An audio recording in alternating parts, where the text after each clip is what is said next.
Elle est actuellement au cœur de nombreux projets professionnels.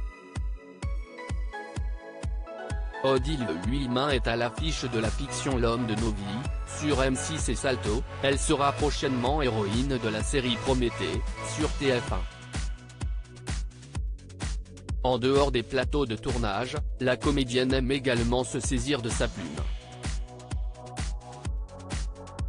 Et si est-il ainsi, forte de ses expériences personnelles, qu'elle a écrit les pages de son livre, sorti le 2 juin dernier aux éditions Michel Lafon, intitulé Latitude, sillonner le monde pour trouver son propre chemin.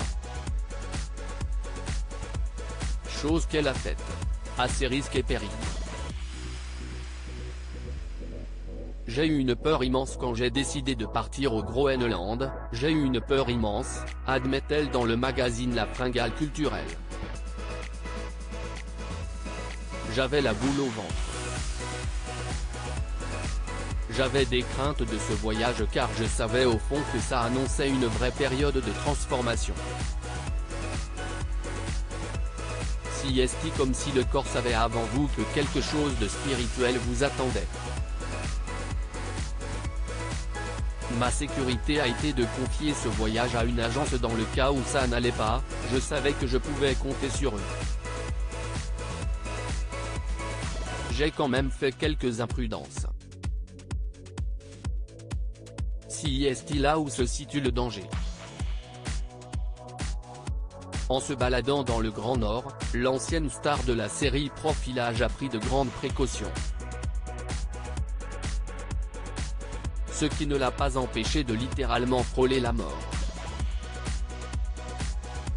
Si un bout de glacier tombe, si est-il la porte ouverte à un tsunami après avoir passé une nuit très venteuse dans une cabane, située dans un flanc de colline, Odile Huillemin a décidé de suivre une famille française croisée lors d'une randonnée au pied d'un glacier. Il voulait couper le trajet par la moraine, se souvient-elle. Il s'agit des débris du glacier.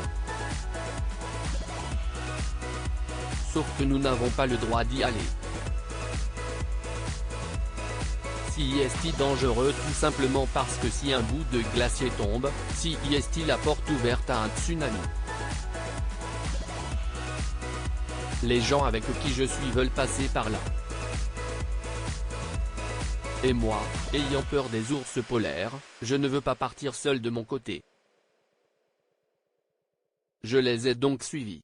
Nous sommes alors passés par ce chemin. Et le lendemain, il y a eu un tsunami et 10 morts. Si ce tsunami avait eu lieu quelques heures avant, lors de notre passage, nous ne serions plus là. Le destin a, heureusement, bien fait les choses pour elle. Retrouvez l'interview intégrale d'Odile Huillemin dans le magazine La Fringale culturelle du 6 janvier 2023.